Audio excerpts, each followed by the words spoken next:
So, Ice. Yep.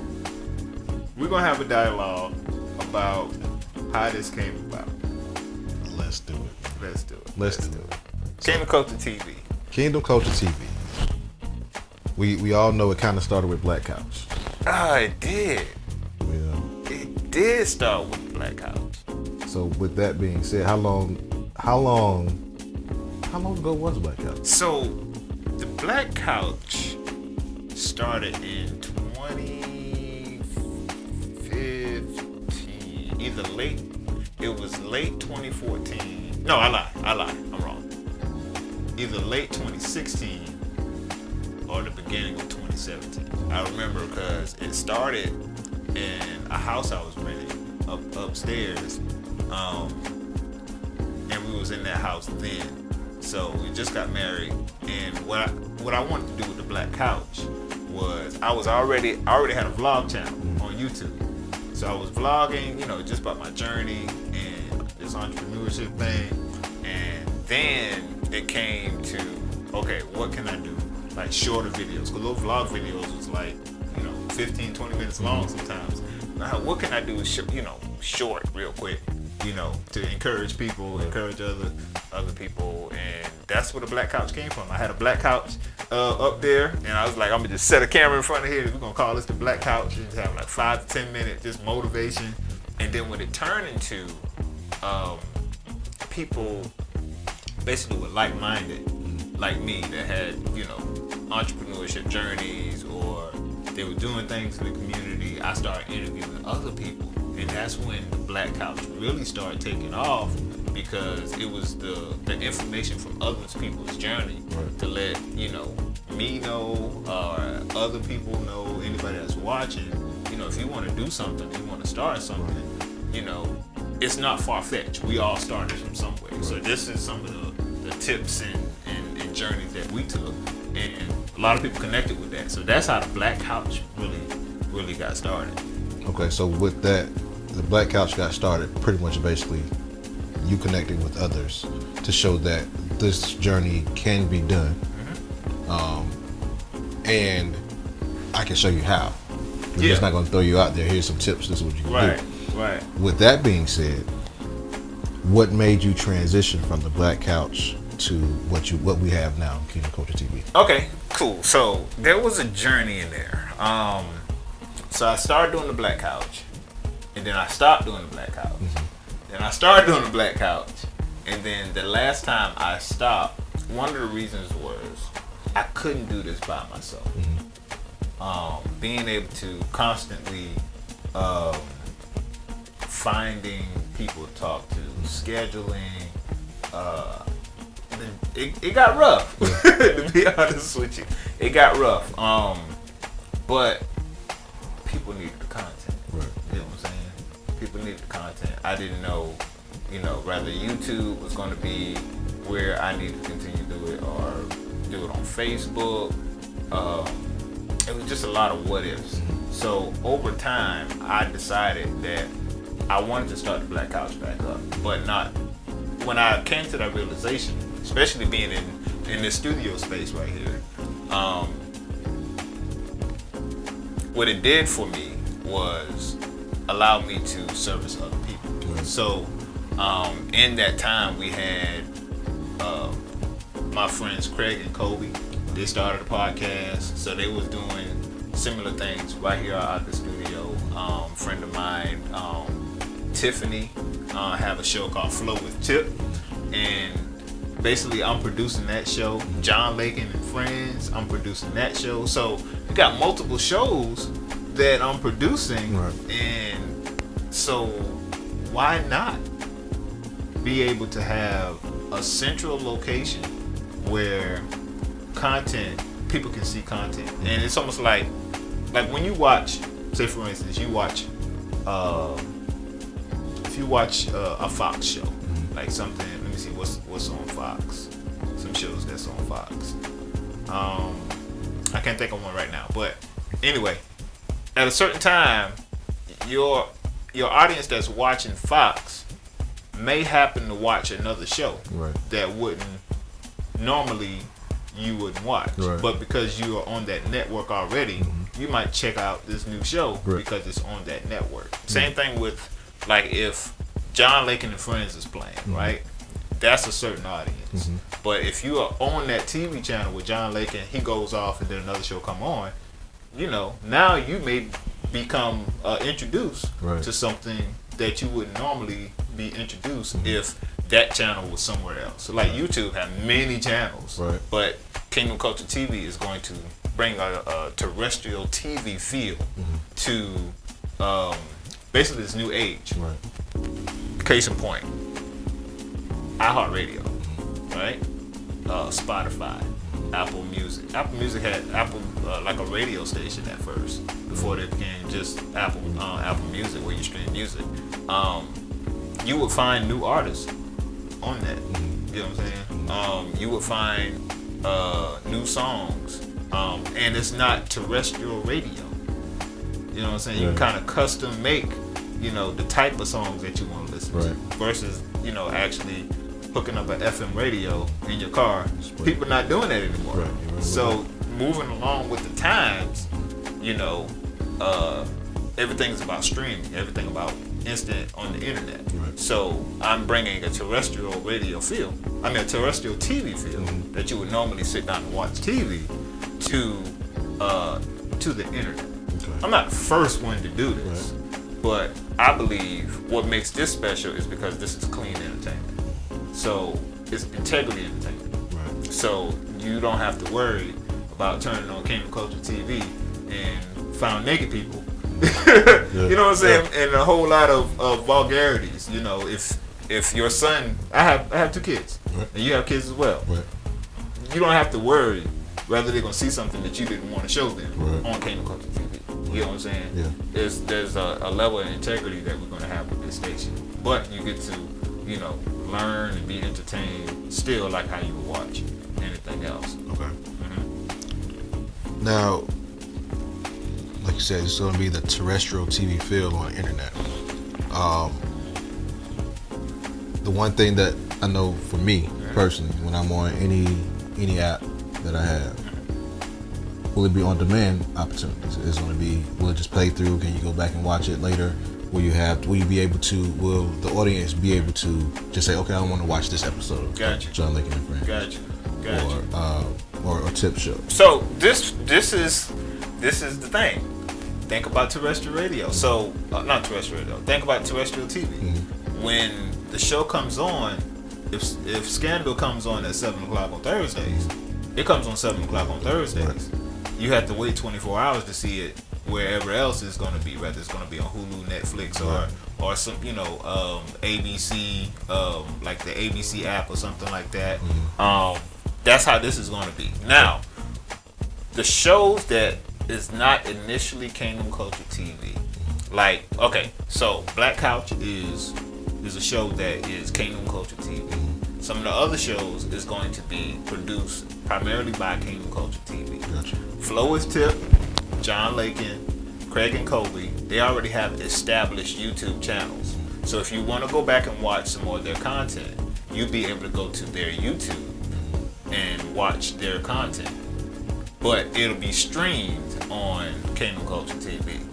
So the only thing that you'll be able to go to Kingdom Culture TV YouTube or the website and see is exclusive content from Kingdom Culture TV. But things that are streamed that are outside of our network, you'll be able to go to their page and watch and stream what was shown on our terrestrial TV station, what was streamed live. But if I want to catch those bloopers, I gotta come to Kingdom Culture TV. If you want to catch exclusive content, that's the special thing about Kingdom Culture, especially with John Lakin and Friends. And I'm matter of fact, let's run the snippet from John Lakin and Friends. Y'all check this out.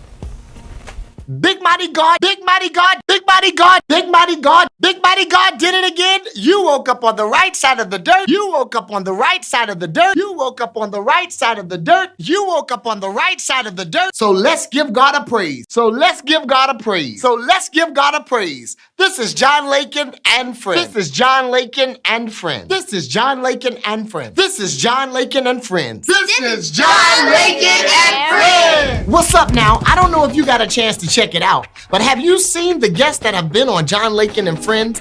I'm talking about my uncle, John P. Key, Jarrell Smalls, Laura Wilson Johnson, Andre Delane, Keith Wonderboy Johnson, Jermaine Dali, Vashawn Mitchell. Not just good music, but powerful testimonies. I want you to know that your favorite gospel artists are going to be right here on John Lakin and Friends. You do not want to miss it. John Lakin and Friends. Wow, ministry in the 21st century is a little bit different than it was back in the day. Back in the day, we prayed and we would receive a word from God, and then we would simply deliver the word in the four walls of the church, and word of mouth would spread and people would know that God was moving here. Now, we actually have cameras, lights, action. We have microphones and a whole crew to help us take the gospel of Jesus Christ outside the four walls of the church. All of our churches have now had to find a way to conform to the social media age in order for us to share the love of Jesus Christ. John Lakin and Friends is our attempt for us to take the gospel of Jesus Christ outside the four walls of the church. So listen, Jesus loves you with an everlasting love. You are not alone. God is right there by your side, and things are going to get better. So we came to let you know that even in this social age, Jesus is the reason why we do all that we do. And we pray that something that we have said on this show has touched your heart and encouraged your spirit.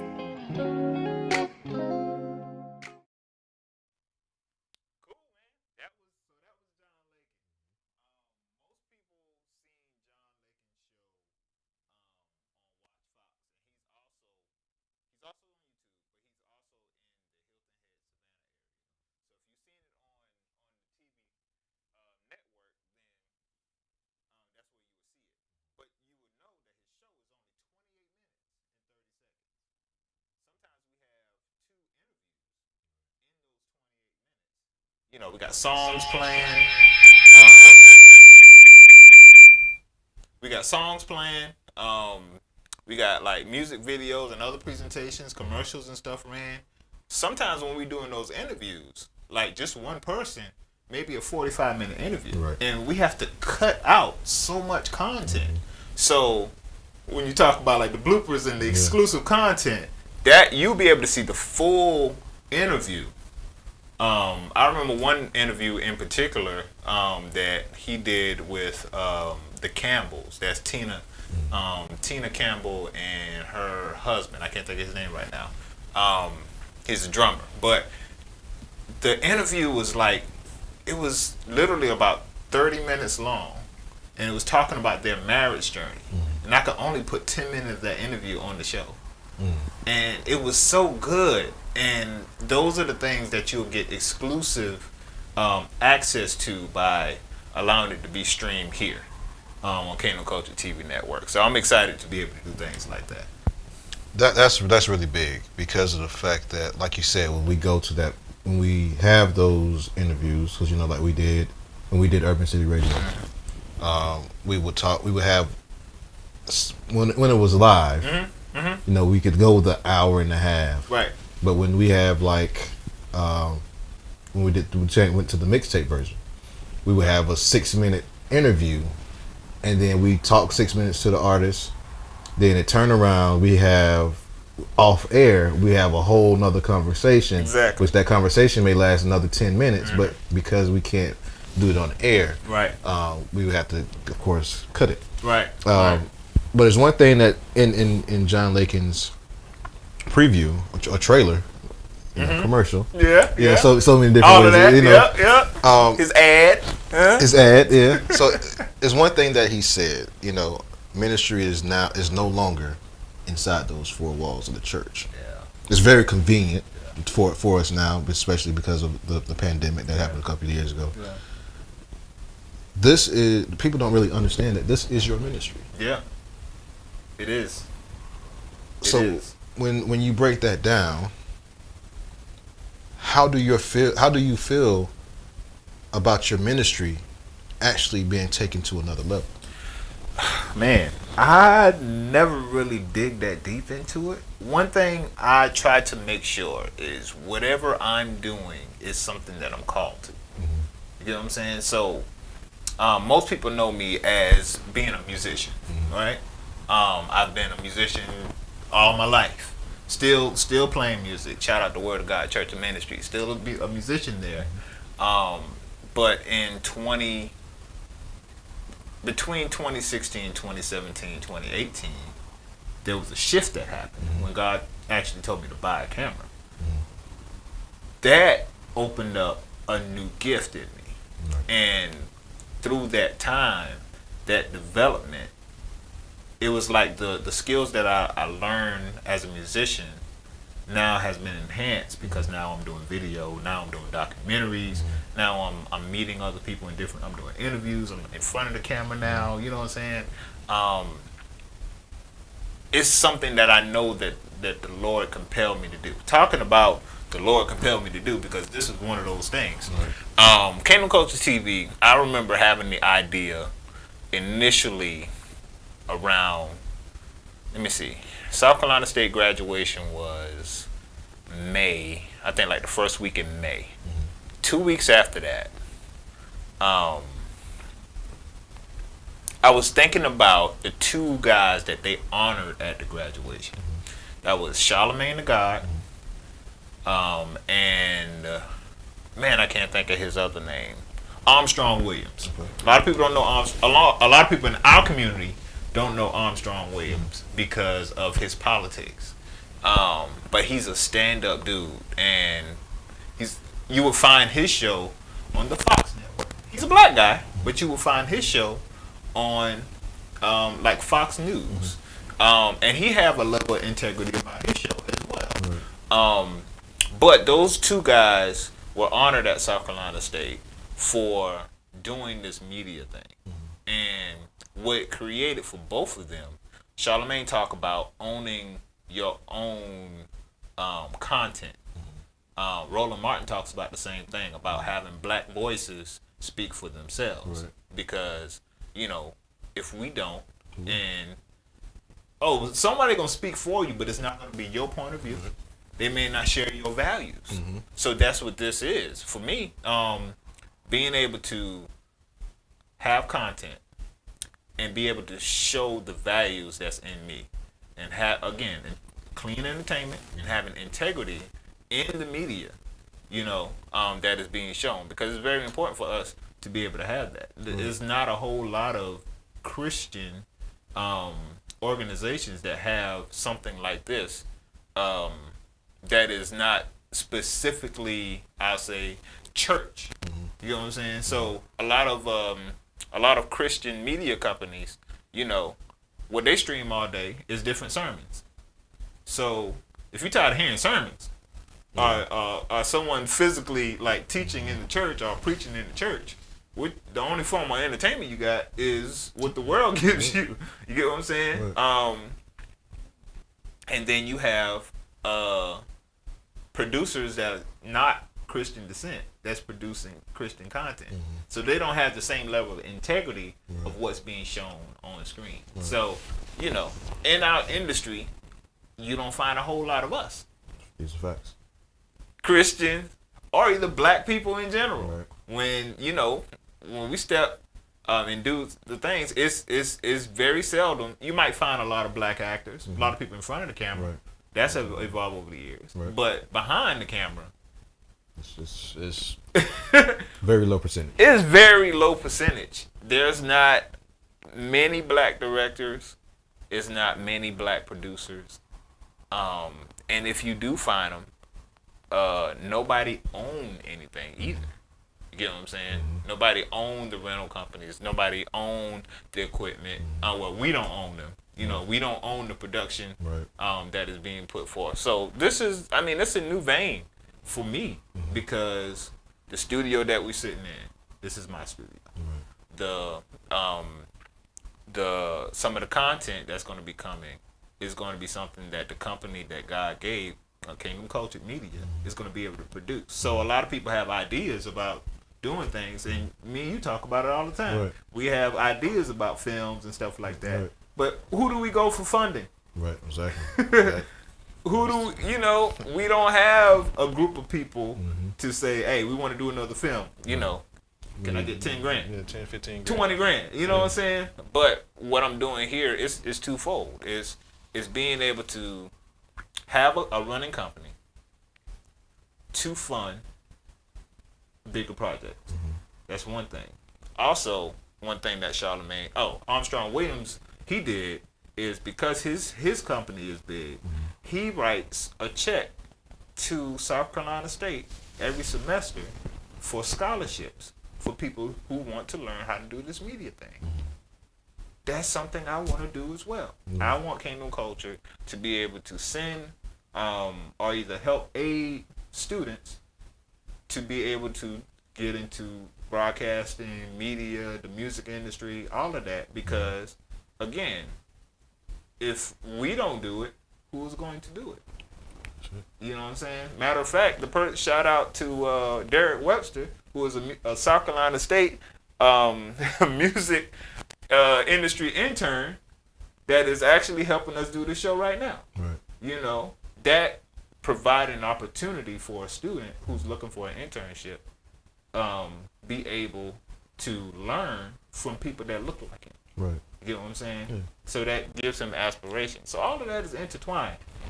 Just based off the Lord telling me that one day, pay attention to these guys, see what they're doing, and you can do the same thing. That's really good. I'm jumping back and forth. No, that's cool. You know how this interview thing, y'all, it can be serious. That's cool. That's cool. Let's talk about the other show. We got John Lake and the Friends. John Lake and the Friends. Yep. And we got Flow with Tip. Flow with Tip. Now, before you say anything about Tip, I got to give a huge shout out to Tip, man, because Tiffany Singer. Tiffany, we won. My wife and I, we won her contest where she did our entire, pretty much she did our wedding planning for us. Wow. And did the decorations, the whole nine, right? And if you don't know, oh, for sure, this woman is dope at, she is, for me, I'm just speaking my opinion, she is the best that I've come across. Oh, for sure. To do this, man. For sure. How did you guys? I know both of you guys go to Word of God. Yeah. And I know she's not here to answer this question. Got you. So, Tiffany, we're gonna have to get you in this chair. Right. Yeah, I'll get Tiffany on the black couch. Huh? What made you pick up her show or work with her on our show? Okay, so I'm trying to think, what was I doing? Okay, so Tiffany, when I first got started in videography, Tiffany was one of my first clients. I actually did the commercial for Everlasting Impressions. Okay. When she first got the building that they was in on Main Street, she had me to come in and do that commercial. Okay. So, Tiffany is really good for giving people chances. And she took a chance on me, and I appreciate that, Tiffany. And the commercial went well. And then she called me back to do some more work, And then she was like, I got this idea for a show. All starts with Yeah, Flow with Tip. So what a lot of people don't know is Tiffany is a licensed counselor. Wow. Yeah, so a lot of people know her for the decoration and event planning, but she is a licensed counselor. So what she do with the show is she strike up good conversations. Matter of fact, y'all gonna see some of the conversations right here. Let's show the ad for Flow with Tip.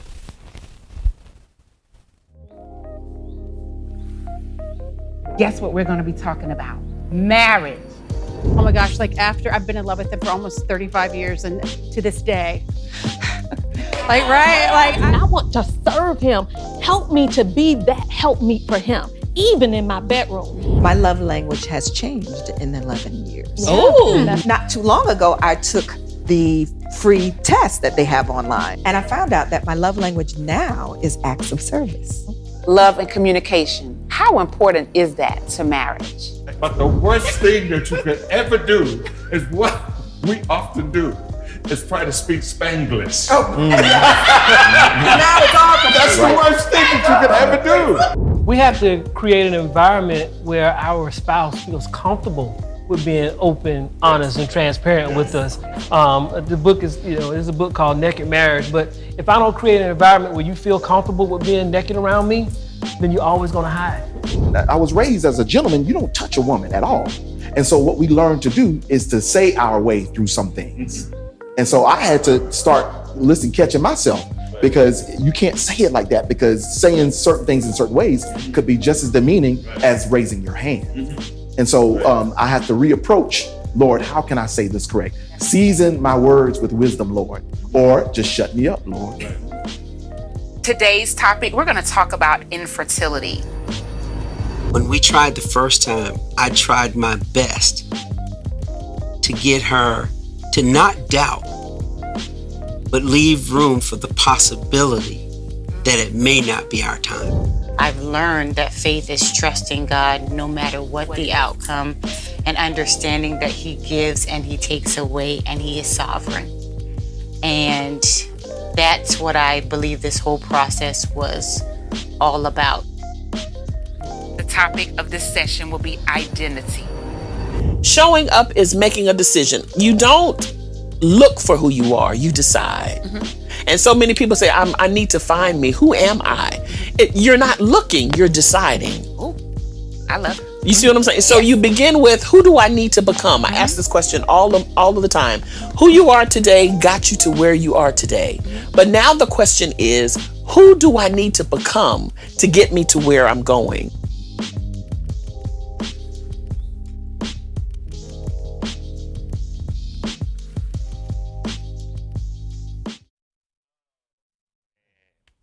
Bruh. Who do I need to become? Again, somebody watching this live probably never seen those episodes. Right. So having a network to be able to stream, because once you put them on YouTube, you don't re-put them on YouTube. Right. You have to tell somebody to go watch it on YouTube. So with the show, what Kingdom Culture TV is going to be able to do is take content like that, because that was 45 minutes of content.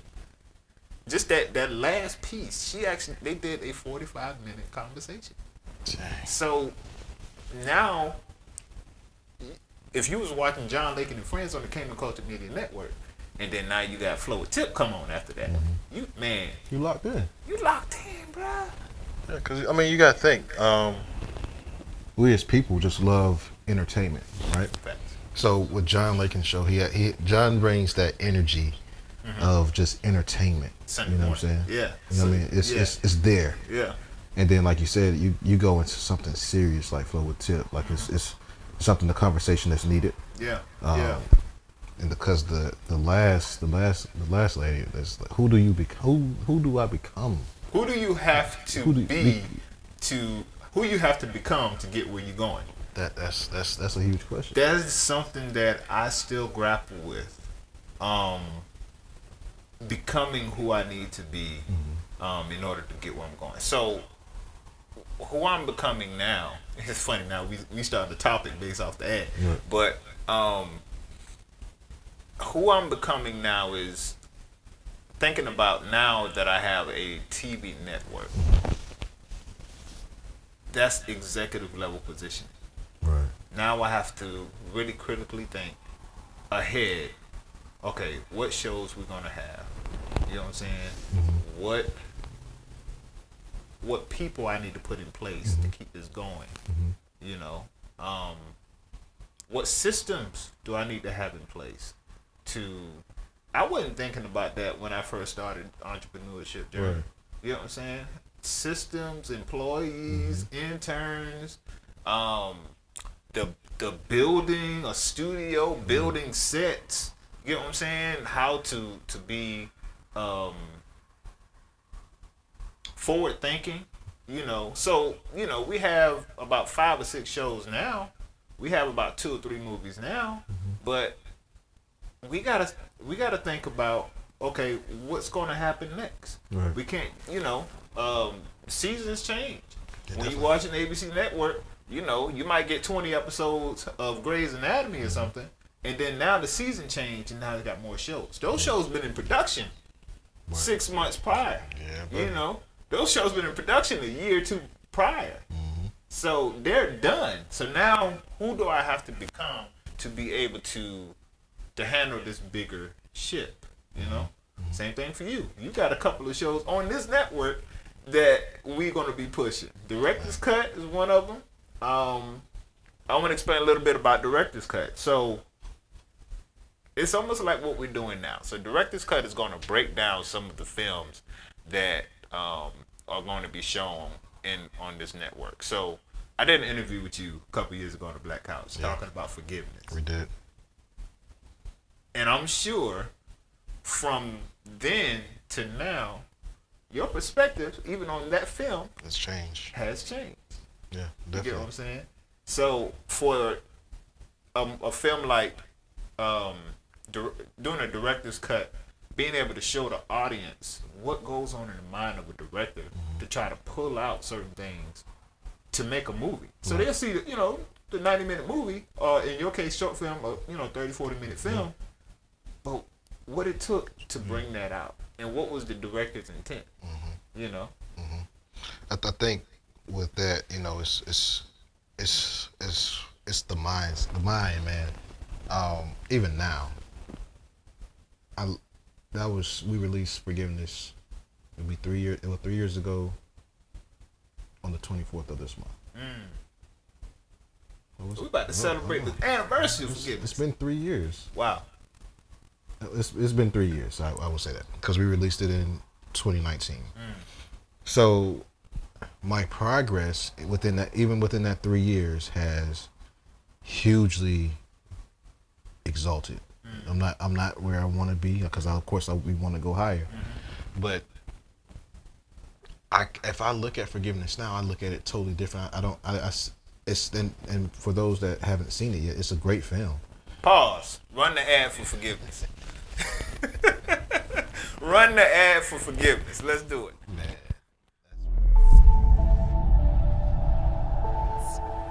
Major Thomas is one of the top real estate agents in his region, but lost everything due to a major accident. I got this. You know I can I help you, don't son. want you to do nothing for me, all right? Lord, did I miss? As soon as I get my legs straight back, I'm out, all right? And you and your God can have this place to yourself. What are you doing here? Claiming what's mine. So what's yours? This time, you got a coach. I don't need no coach. I'm the coach.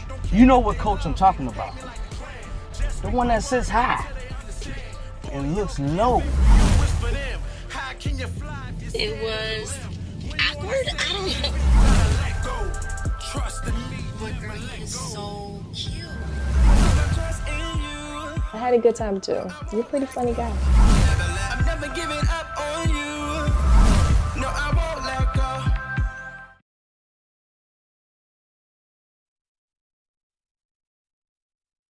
It's out now.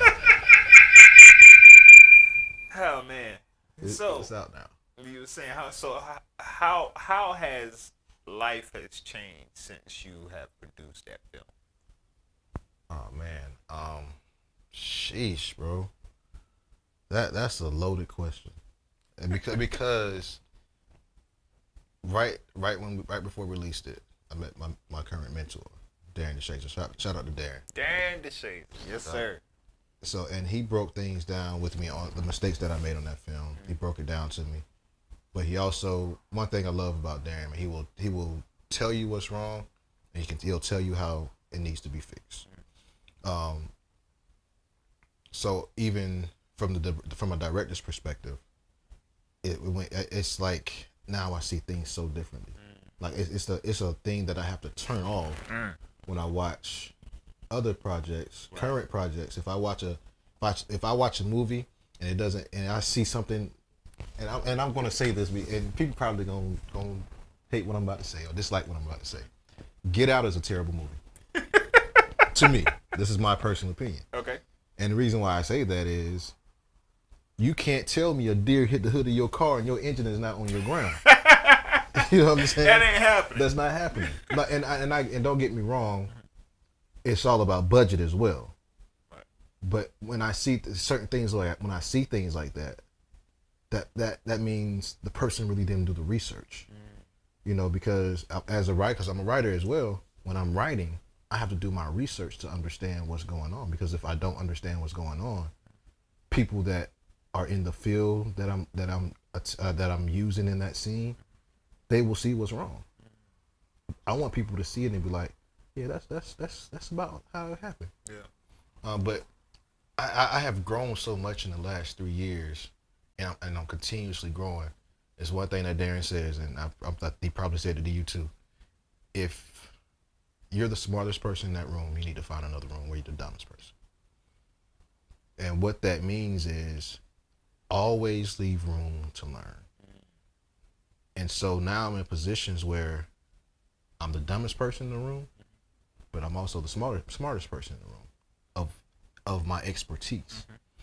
So that's where I am now. I think COVID for me was a great thing because I was able to actually sit back and learn my craft more. Wow. Listen to some audiobooks, got into a writing class, just so that I can, because I don't, you know, kingdom culture is not to be good at something. It's to be great at something. Yeah. Yeah. It's not to do something okay. You have to do it excellently. Yeah. So always striving for that. You have because to. you represent the king. Right. Yeah. So when people see anytime, and even if it's kind of a Main Street type film that I'm writing, there's always something for impact to open up to see that there's some kingdom in there. Yeah. You know what I mean? There's always a way to see that, and that's how I write. That's how I think. Because, of course, not all the time I'm going to be able to do Christian films, faith-based films. I do get hired to write other films for people. Right. But with me getting hired to write those projects or direct those projects, I have to see an impact that doesn't go against what I feel, or I, you know what I mean. Right. Or if I don't condone it, I may have to turn it down. Yeah. You know. That's integrity. And been through, we've been there, man. Oh, for sure. And it's a hard thing to do because we still have to put food on the table. Facts. We still have families. We have kids that are continuously growing. You know what I mean? So it's hard to turn down when you possibly have you can get a $10,000 project, and it's 2 days, and you come home with $2,400. Yeah, that's hard to turn down. Yeah, it is. Because that's a month. That's your month worth of bills. Oh, more than that. You know what I'm saying? You know what I'm saying? Oh yeah, for sure. So I mean that's the tough part about it. So that's one thing that I look at now is, of course, you said integrity, understanding that I'm in a position where people watch all the time. That's why, like, on Facebook, you may not see a lot that I post on Facebook. When I post, it's intentional. Yeah, I'm in there and I'm out. I turn, like, I don't have my Facebook notifications on. So if I don't go into Facebook, I don't know if anybody said anything or anything. I got it. But it's all about what we, you know, where we are as people. Gotcha. You know what I mean? We have to, it's a growth. Like you said, it's a season for everything. Yeah. Like every season has its situation. Right. So Right. I'm going to transition to that because the like you talked about, who do you become? You know, behind that, because like you said, that's a huge thing, and it's something that I'm definitely working on. Not just as a entrepreneur, as a husband, as a father, even as a son. How do you attack first of all, this is a purpose for you. This is a purpose that you've been been told to do. We don't ask to do nothing. He don't ask no one type of way. He tells us what we need to do. Yeah. How did you step out on faith and just went to pursue your purpose? Okay. Before I get into this, we're gonna be taking live questions from you guys on Facebook. So we'll be periodically, if you have any questions or any topics that you want us to address about, what we're doing and what we're saying in the Kingdom Culture Media Network, or any information, just drop it in the chat. If you're still with us, drop a 2 in the chat right now. Drop a 2 in the chat if you're still there. And any questions that you may have, definitely drop in the chat right now. All right, cool. So, man, Kingdom Culture Media in general. Matter of fact, it wasn't even in existence. I was SDD Music Productions at the time. So I was working with GMG Music Center. Shout out to Bevis and Timby Gray with GMG Music Center. I was working there, and one summer, I'll tell the whole story. So I was in my own personal prayer time, and the spirit got high in my closet in my apartment at the time. And, I'm praising God, hallelujah, sending up my praises. And in the midst of it, the Lord speak just as plain as day as he was sitting in my room and said, quit your job. Now, I'm standing up with my hands up like this. And when he said, quit your job, there was a chair by the closet door. I just went and sat down. I'm like, okay, nah, I ain't hear that. that did not happen. Nope, I did not hear that. It instantly sat me down. I was like, because the reason that was so hard for me is because, number one, I was teaching. I was at a job that I love to do. They was talking about expanding, so I probably would have got a promotion later. I was about to get married, and I was preparing myself to get a house. I can't quit no job right now. What am I going to do? I was still doing the music thing, but it wasn't enough to sustain a family I'm about to start. Right. It wasn't, and when you're trying to buy a house, you can't just be changing your income. You know what I'm saying? Yeah. You got to have, established credit, established income. You trying to get, trying to buy more, get mortgage and stuff like that. I'm like, so, and I talked about this on one of my vlogs. I told, I ain't doing that. I'm not quitting my job. I was like, okay. Okay. All right. So, days later, everything's good. It was hard for me to get back to that place in worship, because every time I would get in worship, it was like, you're supposed to quit your job. So it started getting worse, because now I'm going to the job not feeling like I'm supposed to be there. You know what I'm saying? I'm like, so push came to shove. One message Bishop Eric Davis at my church was preaching, and I can't remember what he was talking about, but for some reason he said this line: even if you have to quit your job. I'm like, that don't even match what you're saying. Even if you have to quit your job. I'm like, okay, God, I hear you. I was like, okay, okay, Lord, I hear you. And I remember him saying, if you don't quit your job, things is gonna start falling apart. That was one thing. Even if you have to quit your job, was one thing. The second thing was, I remember leaving work. I don't have no problems with my car. I don't have any problems with my car. I'm gonna say it again. I have no problems with my car. I was driving down the road. This was Polo Road, and the car just cut off. And the first thing came to my mind wasn't, oh man, what's going on with my car? Oh, is it the battery? Is it? No. The first thing came to my mind was, you're supposed to quit your job. That's so unrelated. That's the first thing. Everything is shutting down because you're not supposed to be working still. So again, I went back to church. I was like, okay, so I surrendered. I was like, Lord, okay, I'll quit my job, but you gotta have to teach me when to do it and how to do it, because GMG Music Center, even though it's a school, it's a small business, and I played a pivotal role in the business. If I just leave today, that means they will have to find not only a teacher, I was starting music production at that company, and I was also responsible for doing picking up the kids so that they can go to after school from the kids. So I'm like, they got to find a driver, an educator, and an administrator at once, and that's a big hit for a small business, you know. So another day came into work, and Mr. Gray called me in his office. He said, "Is everything all right with you, Mr. Guy?" I'm like, "I'm not supposed to be here." And they both said, "Yeah, we already knew that. You wasn't supposed to be here as long as you is." So it was like God had already prepared them to know that I wasn't, that it was time for me to transition to the next thing. And that was my confirmation.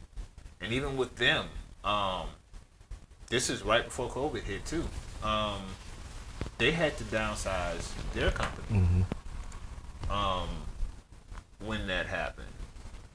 So while I'm thinking business with G&G is going to expand, the Lord dealt with them, and actually, so me leaving was actually helped them achieve what they needed to achieve. You get what I'm saying? Yeah. So, and what it made me to do is not find another job, but to hone the gifts and the callings that God had gave me. That's when business started picking up. So it was through that experience what kind of taught me, you know, to, okay, if this is what's placed in your hands, grow your talents, learn the business, learn the system, and go forth. And God will open up the rest. And it's been history ever since then. Literally. Even because the music thing wasn't working. It wasn't working. I'm going to be honest with you. I quit my job, but the music thing wasn't working. I wasn't making no money doing music. It wasn't until he told me to buy a camera when I was able to start providing more for my family. The music thing wasn't working. But I learned so much in that time. So now that I have an established business, I remember those foundational things that I was taught, you know, when it wasn't working. You know what I'm saying? So it was just a process. It's a journey. So being able to do things like this now, it's because of that. So that's that was the initial, you know, that was the initial thing.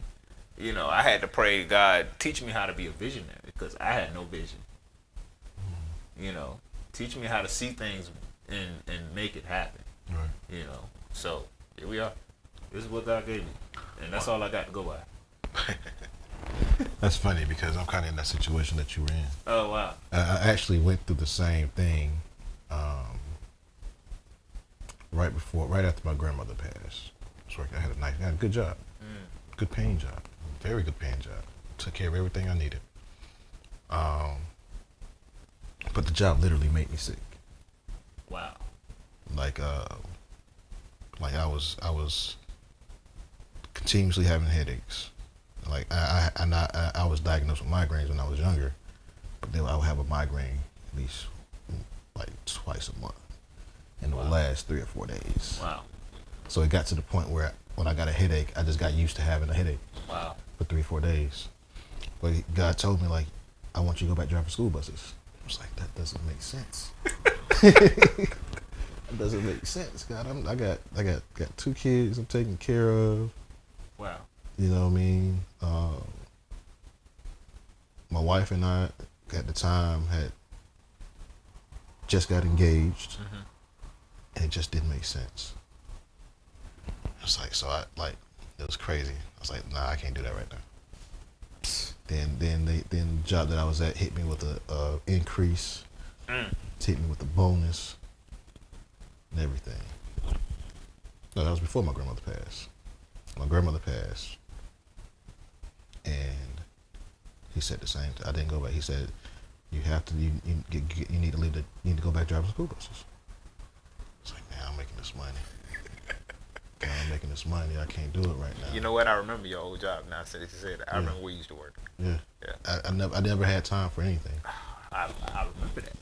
I never had time for anything. Literally. Remember that. And So eventually I left. As soon as I left, as soon as I started back driving school buses that next year, it's funny because forgiveness, VA had shot forgiveness, shout out to VA, and the hard drive that she had shot forgiveness with, everything that was on it, it would not allow her to pull the files were there. Would not allow her to pull the files. Would not allow her to do anything. So now I'm trying to figure out how I'm gonna get this money to help her so that we can get this footage off of this hard drive. Yeah. Quit the job. I left the job that I was at.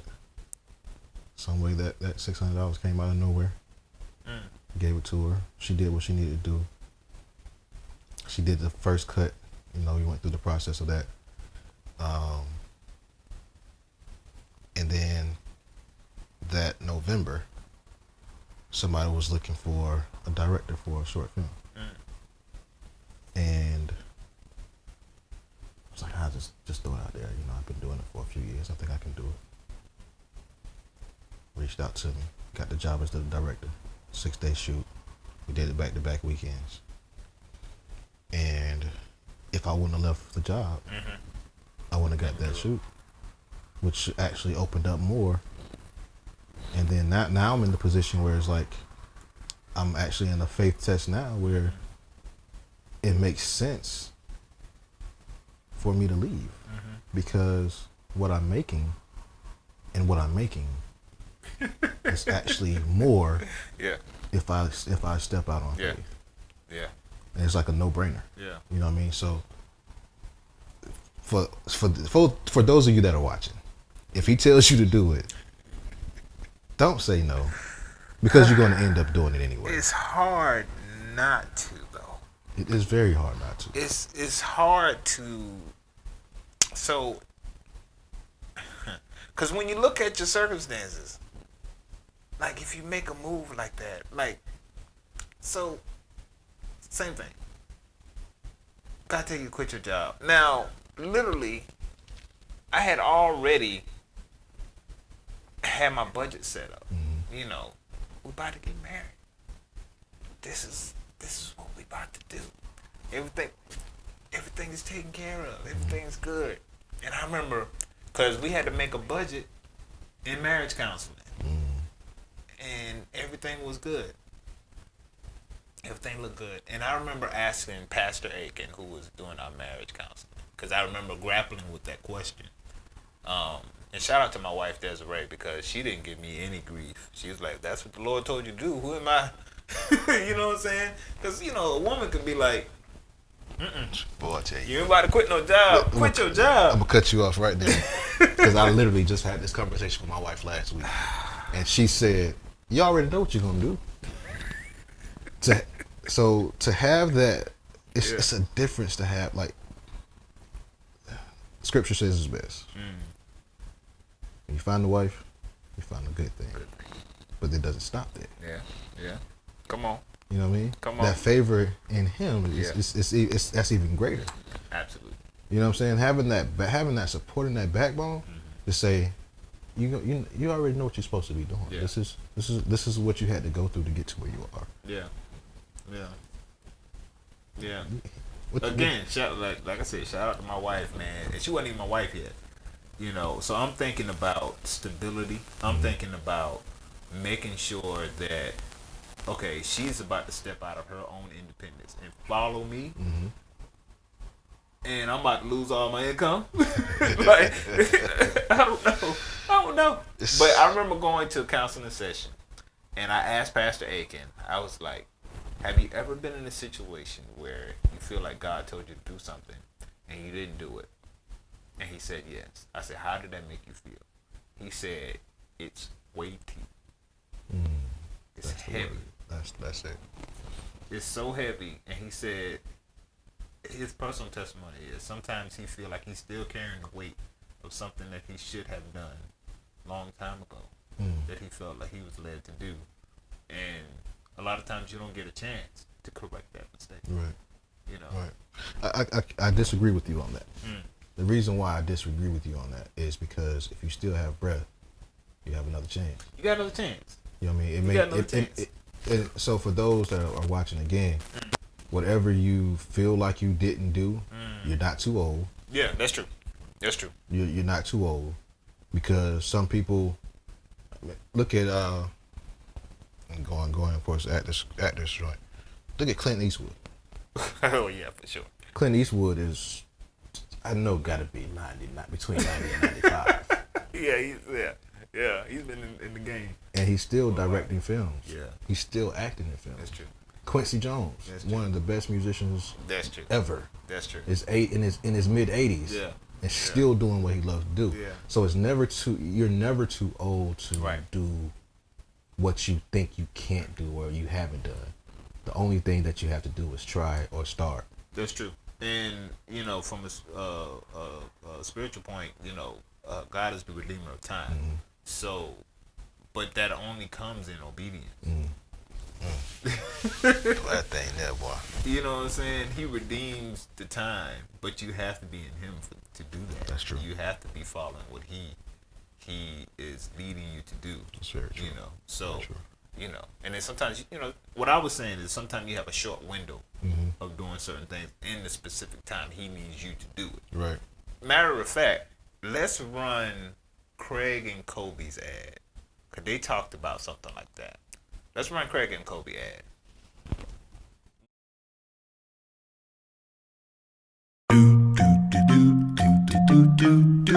Conversations with Craig and Kobe. I think if we look at our purpose as, you know what, I have something that someone needs. And if I don't do it, if I don't follow my purpose, somebody then out. My brother or sister are going to struggle.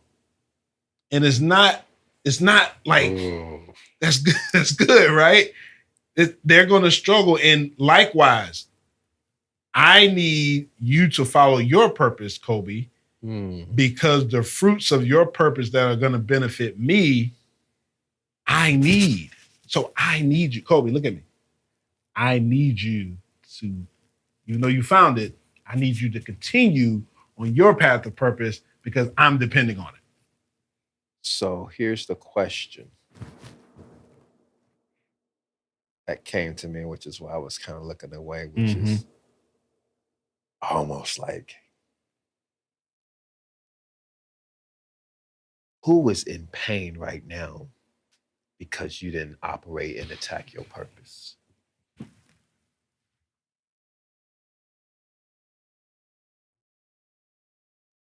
That's heavy.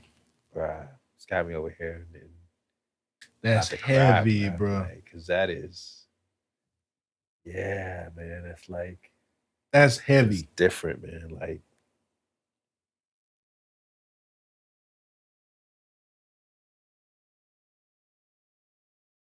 Yeah. oh, You're good. yeah, it's like a level of like conviction, though. You know what I'm saying? Mhm. Like, because it really isn't about us. You know what I mean? Mm-hmm. Like, when you got something that you know you're supposed to do, Mm-hmm. and perspective is everything, right? Yeah. And even though we talked about it, like even with the book, but how these conversations like building, like that is, like that purpose piece is, it's like you got something that you need to do. Yeah. Like, and people don't do it because they get selfish about it, Mhm. right? They think that it's well, I'm not gonna do this because ain't nobody gonna read it, or I'm not gonna do this because it's not really gonna impact anybody.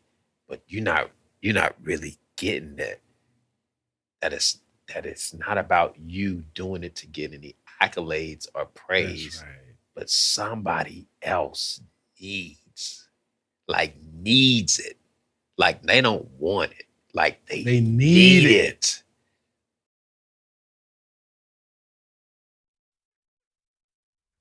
Who is hurting? Who is hurting? Because we are not living in the purpose that we call to live in. Man, it's deep. It's deep, but it's not that deep. Because we know everybody. Honestly, everybody around us is hurting if we don't do it. Like if for instance, if we would have never, for instance, if Dave Pendergrass, again, shouts out to Dave. If Dave would not have said you need to call Shantae, he does music scores, I would not have had a score for forgiveness. That's true. That's true. And we have never had a conversation. And we never had this kind of connection either. Right. Wow. And people people don't understand. Like, I came out of pocket for forgiveness. A lot of people did things for me at no cost because they believed in my purpose. They believed in what I was doing. So it hurt. Of course, the easy answer is it hurts everyone around us. The deeper answer is because what you said about what your pastor said. The heaviness is still there, and not trying to be sexist or anything, but as men, our first 3 jobs are to protect, provide. I can't think of the other P right now. But provide, protect, and be a priest of our home. So you got So those are the first 3 things, right? Those things, when you're right, can be very easy. But when you're in a position where your purpose really it exalts those 3 P's, because because yet you're doing those things, but if you don't follow with your purpose, those 3 things will crumble. It will. Which will cause your household to crumble. It will. Because and ladies, don't kill me. Don't shoot me on this. A submissive wife will have to become an independent wife and have to take care of the household. That's true. And it's not about money. That's true. It's about the purpose that you have to follow. So a lot of times when we as men, we have that calling to do something, the reason why it's so heavy is if we mess up, everything it's like a demolishing building. Like, It when that bomb goes off, It is. it's like everything just comes down on you. It is. And then the only thing that you can do is scrap it up, and you have to carry it. Yeah. We have to, like, I was talking to one of my best friends the other day, and I was telling him he just got into a relationship. I told him the main thing that's first is God. Facts. Second thing is family. Third thing is everything else. But the main thing is God, right? Because he said he's talking about maybe marriage and everything. I said, okay, once you get married, your kids don't become before your wife, or your husband doesn't come before your kids. Because you know what I'm trying to say. Yeah. Your wife is God, your wife, then your children. Yeah, absolutely. Because when them children get grown, them children leave the house, and who are you left with? And also when you do that, because you always want to have a strong relationship, because that's what your kids are watching. You know what I'm saying? In that divine order, you are one. Right. So you can't ignore part of yourself, right, for what you produce. You get what I'm saying? So when you have a strong family root system, like me and my wife is very, very close. I wouldn't be able to do any of this. These are facts. If me and my wife didn't have the relationship, and if she didn't have the relationship with God that she has. Right, that's true. None of this, even if I would try to do this, it would be so much contention at home. You get what I'm saying? Yeah. And now that's what my kids have to live in, that contention. You know, so all of just God first, because we both have to have our relationship with God first. and then understanding that the family unit, you know, us being together, because we are what our children is watching. We are our purpose as a married couple and produce righteous seed is what God has planted on us, and we're one. Right. So you can't put the children between what's one. That's it.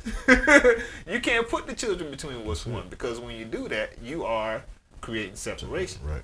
And just like you said, the kids leave, and now what you got? Yeah, but angry wife, and that's another thing too. That like a lot of, like, for me, when COVID happened, we couldn't go nowhere. I was fine. It was good. I'm okay. It was good because I know that I'm with my best friend. At the end of the day, this is, and shouts out to my wife, because even like now, she sent me a text a little while ago. You good, babe? Yeah, I'm good. I'm good. We doing a live. Yeah. But also on top of that, I have to leave for a week and a half to do operate in your purpose. To operate in my purpose. Yeah. So for a week, I'm going to be in Atlanta. I get to come back home for one day. They go to Florence the next day, and be gone for another 4 days. So in order for it all goes back into her relationship with God, her love for me, and her support for me, and also her trust,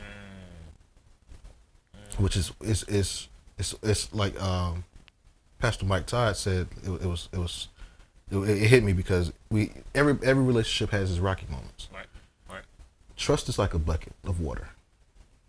When you mess up, that bucket is done.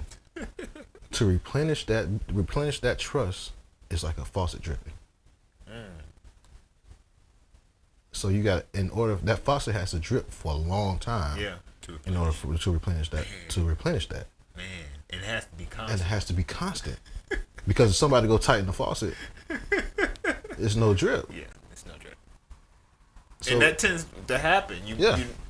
People knock over that bucket, right? And then there is no dripping into. There's no rebuilding. There's no pouring in. So again, that creates division. Right. You know, division. It creates two different visions. And you know, because the bucket got its own idea and the water got its own idea. Right, exactly. So if they're not in cohesive, then it's two different entities. You get what I'm saying? Exactly. And people don't understand how powerful water is. Yeah. We can contain power. We can contain the water, but if we think about a tsunami, if a tsunami hits the coast, everything is pretty much gone. We saw that with the flood. Oh and my God! The tsunami has a greater force, right? But the flood is just constant drips of water, right? And you look at this, right? Tore up everything. Because I rode past St. Andrews last week on my way to Newberry Saturday, and where the apartment complex was that was over there. I remember going over there, and the friends of mine stayed over there, and there's nothing there. Right. It's just an empty field. It was because of the flood. Because of the flood. Because of water. But when water is contained, it's just like a marriage. When it's there and it's together, can nothing tear it apart. That's true. No matter how much you slap it, only thing that's gonna do is ripple. That's true. You know what I mean? That's true. Cool, man.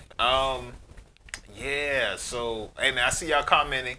John, what's going on, John? You got John Lakin on the line. Gloria, I see you. Thank you for staying and watching. David Evans, I see you. I see your testimony, bro. Yeah, man, coming out of military career. That's that, man. Like, you guys go through a whole other situation. Oh my goodness. That's difficult, man. Yeah, to have God telling you to leave that, that is. Because that's sustainable. That's income. That's stability, even after you retire. Right. You good. Yeah, man. But that's huge. Thank you for sharing that. Please, thank you. Clancy, you made a question. Yeah, Clancy talked about, am I taking talent? Yes, absolutely. Again, I talked about how there's got to be more shows that are being produced, and more things that's happening. Right now, I have, when it comes down to working, I have 2 interns. Salida Fortune, who wasn't able to be with us today, and I have Derek Webster. And Only reason why we able to do this is because they are back watching, making sure the live stream is straight, make sure doing the switching and all that stuff like that. So if you're trying to learn and get into production, I'm taking and teaching people how to do this. When it come down to doing shows, yes, if you want to start a video podcast, because that's what Tiffany did. She wanted to start a show. That's what John did. He wanted to start a show. Craig and Kobe did the same thing. They just wanted to start a show, and it evolved into what they have now, or a podcast, and it evolved to what it is now. So if you have a podcast idea, or you have a show idea, like one of the shows we have is called Food Tripping. Chris Boyd, he actually go and interview chefs, and chefs get to take their skills to the camera. So we'll film, some special dishes. So that's a show idea. So if you have a show idea, something that you want to put together, and we have a production team, and we'll try to see whether we can put that together. If you got a film idea, documentary idea, I'm open to as well. You can email me at Shonte, that's SHONTE at kingdomcultured.com. I try to drop it in. I can drop it in here right now. I sure can. Shonte at Kingdom Cultured, or hold on, no, let me do this right now. Cultured.com. I just dropped that. Also, you can message me on my personal page if you're watching now. You can also message the Kingdom Culture TV page. So that's where you'll be able to see a lot of these lives and stuff in the future when we do an official launch. So look out for an official launch. But you can drop a message there. You can DM me on my personal page, or you can send me an email at Shonte at kingdomcultured.com. You got any more questions? Darren said, can he enter? Darren who? Darren DeShazer. Oh, of course, Darren. You can run a show. You can film all of our movies because you have more experience than I do in filming. You definitely can, sir. Matter of fact, you in the Charlotte area, so if you know some people that's outside of, we're right here in the Columbia region, but if you know someone that's in the Charlotte region, I know you have hail from Chicago, that needs a place, again, I talk about at the beginning, that this is a place where every film don't make it to film festival. Every film don't get picked up for distribution. Every documentary don't get shown on TV. This is a place, if it fits our integrity level, that you can submit your films, submit your documentaries, so that we can play it on the network, so it can be seen, so we can grow something. You get what I'm saying? I get you, bro. Yeah, this is a place for that. I'm going to share with everyone as well. Those of you that are in the film community, please understand that quantity is not great. Quality is. I'm saying that because there are a lot of people that are in the film community that wants to just push. Want to do 4 films a year. I tell you, if you save your money, do a quality, get your budget together, do a quality film, everything else will fall in line for you. I promise you that. Now, with that being said, you said documentaries. If you're still here, drop a 4 in the chat. Drop a 4. I want to see them 4s. I'm going to acknowledge some of y'all. Go ahead. Documentary. People don't understand. And the documentary that you did 2 parts actually. I did. And it was more so surrounding politics and voting. But the documentary that you did, why did you do it? Okay, pause. Let's run the ad for Use Your Voice. This is actually part 2. So let's run it on the ad for Use Your Voice.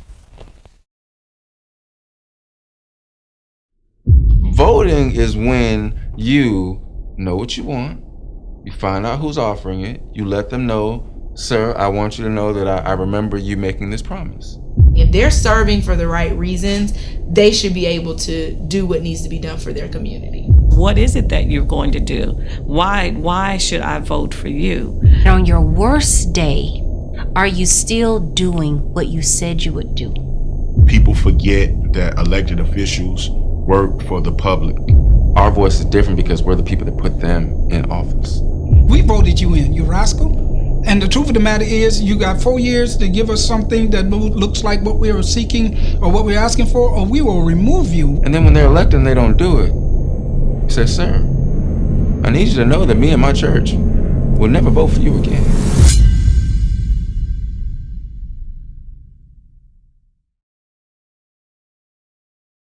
Mind dear friends, your vote is precious, almost sacred. It is the most powerful non-violent tool we have to create a more perfect union. The most important thing that constituents can do is realize how important their one vote is. Really understand that your vote does matter. Your voice is important. That's why so much is being spent to either get you to the polls and vote or to deter you away from voting. Understand that the political process works. So make sure that you go out and vote. And not just that, stay involved. There are so many other things that you can do to be involved with the political process even after the election is over. There's so many ways that you can use your gifts and talents to be that change that you want to see. I'll shout from my advocacy place. You shout from your journalism place. Somebody else shouts from their political place. Somebody else shouts from their economic place. Somebody shouts, from the healthcare perspective. But if we all shout at this wall together, we all unify and come together quietly, under stealth. Don't let them know what we're doing. And when it's time to shout, all them walls will come down. That's a humanity, that's a nation, that's a vision that I believe in. So whatever it is, if you're worried about it, if you're concerned about it, if you're happy about it, find a way, find someone that you see on social media that you can just reach out to them. If someone reached out to me tomorrow and said, I want to do this, I'm going to give you an outlet.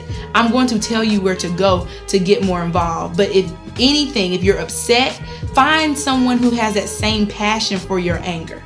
And you get with them to figure out what you can do to change the scope of what things look like. But I would really just encourage our generation, we've got to stop complaining. And we've got to use that to give us the energy to make a difference and to make a change. So if people do that, it'll be change made all over this world. And so I think when people find out what their niche is, what their expertise is, what they're called to do, man, ride that thing and collaborate with people who are doing their thing so you can help make the better goal. I recite this poem all the time because we learned it at South Carolina State called We the Willing. So we the willing who are led by the unknown are doing the impossible for the ungrateful. We've done so much with so little, we're now qualified to do anything with nothing. And so that poem is literally the answer to what role do I play? Because the answer is be the willing. As long as you're willing to do something, you're pushing the movement forward.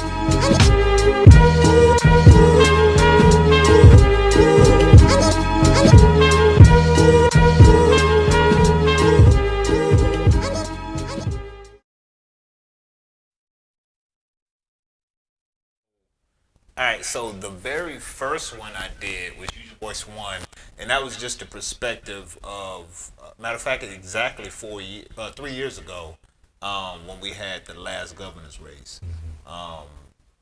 We had candidates that came to our church. Our pastor put together a town hall, and he actually dared, commanded at least 1,000 of us to show up at this town hall because our community don't go to town halls. Right. You know what I'm saying? Our community, we talk about the issues that happen or what we don't have. My road need paving, or why is gas so high, or why I can't get health insurance, why are all these businesses closed, why I can't find no job, why.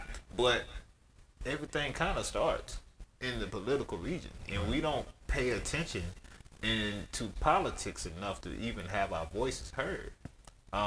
So we just complain and think like nothing is going to happen, but we don't participate in the political process. So he challenged us to show up to that town hall so we can get familiar with the candidates, what they promised us to do. Just like Dave said, we have to remember what they promised they said they're going to do. So when we vote for you, we now have to hold you accountable for what you said you was going to do. Right. What I learned after the first one is we don't even know what the political process is. We don't know. And Nita talked about that, and she's now Richland County coroner, the first black woman coroner in Richland County. And she was on the documentary. She was talking about she didn't know what the process was to even try to run for office. You know, what are all these different elections? You know, why you gotta have a primary election? Why you know, the only election I know, and most people vote in or participate in, is the presidential election. Yo, elections happens all the time. Someone is always getting elected to an office, but the only one we pay attention to is the one that you normally see on TV. Right. You know, during the presidential election. So what I wanted to do is, and I'm going to hone this documentary on the network a lot because we got a governor's race coming on. And not just that, we just had an election a couple months ago for school board. So when you're talking about advocating for our children, you can't wait every 4 years. Right. You know, you need someone in these spaces to advocate for your kids. When you see things happening, you know, local election matter because those are the ones that affects you the most, and those are the ones that is closest to you. Right. So if you don't know who your school board representative is, who represent, you know, then how you gonna hold COVID? Who you think is making all those decisions on what happens in your school? Who, do the kids go to school? How much money they get in the PPE, protective equipment? Do they wear masks? It's the people that you vote for in office. Right. And if you didn't vote for them in office and they make decisions, it was somebody that you voted for who hired them. So you need to know who are these people and participate in the process. Voting is one thing, but holding people accountable, writing your representative, writing these, it's public information. When you run for office and you in public office, your address can be found because you are now a public servant, not just a prestigious person, but a public service. In that documentary, I sent out, and I was targeting millennials and younger generation. So I sent out a survey, and some of the questions on that survey was, are you registered to vote? A lot of them were, because you know, you may be college students, so you have to be registered. You have to sign up for selective service, and the next thing is being registered to vote in order to get a student loan. Okay, but the next thing was, do you participate? No, I don't participate. Okay, why don't you participate? Well, I don't trust politicians. You know the reason you able to get a student loan is because of politicians. You know what I'm saying? The reason why you able to get financial aid in incapacity is because they passing laws on how much money gets sent to certain schools. And we talk about HBCU crisis. Healthcare. You know, rather you be able to get access to healthcare, that was a big battle between the Republican and Democratic Party. So understanding what are, you know, decisions that the people that you don't trust are doing. Are you holding them accountable? Are you writing a letter? Are you showing up to town hall meetings? Are you free thinkers? Going back to Dave Pendergrass, free thinkers over the pandemic was live streaming the debates. Yeah. So it ain't about, okay, well, I ain't had time to go. You know, it's live stream. Just like you watching this, you could watch a debate and listen to the candidates. Oh, I think I like where he's going. Let me either vote for him or let me talk to him and see whether he can do something for me and my community. Right. And if they can do something for you and your community, you and your community say, hey, we ride for this person right here. And it's two things that can happen. They can win or they can lose. If they win, you hold them accountable. If they lose, if there was enough support, the candidate that wins has to listen to your concern, because it's enough of y'all to badger his case. Case in point. And we did not do this. When Lindsey Graham and I can't think of the guy that ran against him, the state was split 51-49%. 49% of the state voted for the Democratic candidate, and 51% voted for Lindsey Graham. Now, when Lindsey Graham won the election, we lost the concerns of the 49%.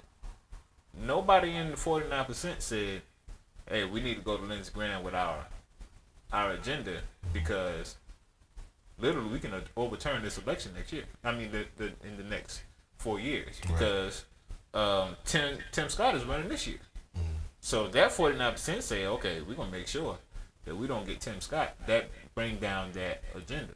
So we have to kind of look at the political process as a way of leveraging to get the things that we need, but we ignore it because we don't understand it, and we don't understand how important it is for our local elections be, because we don't know anything about it. We don't know what's going on. And some of us don't care. We just want to complain about it. But that's what that documentary was mainly for, because you now have no excuse. You know, someone is telling you, look, this is what you're supposed to do. You know, if someone is running, listen them out, hear them out. If you match with their agenda, you vote for them. You can't just be checking boxes. Right. Because now you, just like Dave said on that, you most of us forget what they promised. How is that going to benefit you? Because we vote from an emotional or a popular standpoint. Oh, that person go to my church, I'm gonna vote for them anyway. But then they get in office and you need something done, and you don't know what they promised you. Right. That's what the importance of use your voice. If y'all have questions, please throw them in the comment section. Yeah, I'm gonna check this comment section. Let me see. Clancy still here. I appreciate you, brother. Salida, I wish you was here. Come on back now. She's when I intern.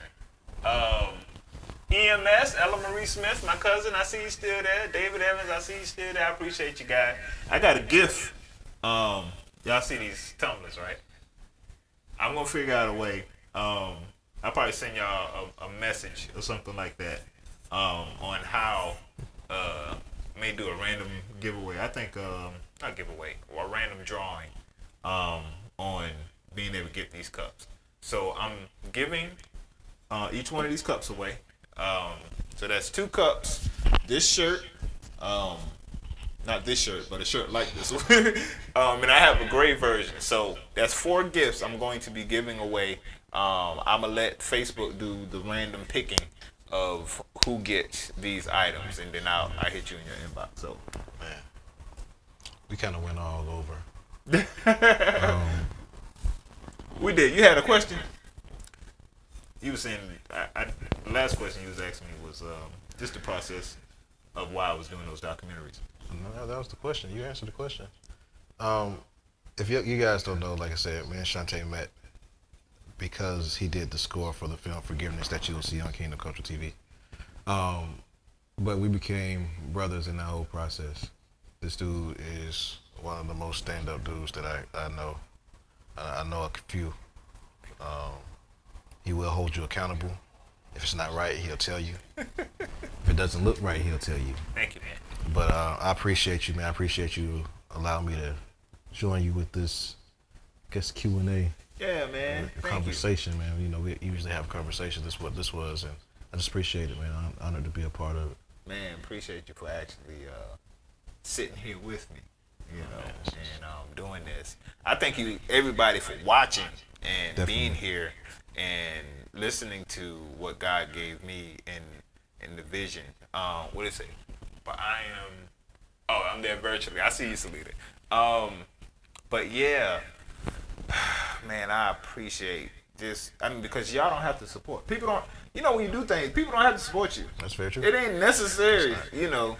But I believe that this is a need, and I want people to be able to, people that are doing things in the community, I want them to be displayed, and also be able to give jobs to people as this grow, be able to provide scholarships for students who want to study, and for people who's listening and watching, for them to have a place that they can guarantee to get entertained or get informed, and also not have to worry about something crazy popping up on the screen that is going to offend them in a, you know, maybe a sexual manner or cursing, because there's a lot of that out there. But that's very true. You don't have to have dirty entertainment or edgy entertainment in that way in order for people to watch. True. And I believe that this is going to be a space for that, and I just appreciate God for giving me this vision, and I just pray that He honors what we're trying to do. So with that being said, this brother got work to do. I do. Always got work to do. Again, man, thank y'all for watching, and we will. I'll throw out an announcement when we are going to actually do our official launch. So when I do the official launch, we're gonna do something similar to this. We'll watch a show, then we'll do a quick Q&A. Hopefully, I can bring those people on what we're watching on the show. But thank y'all for watching, and we will see y'all later.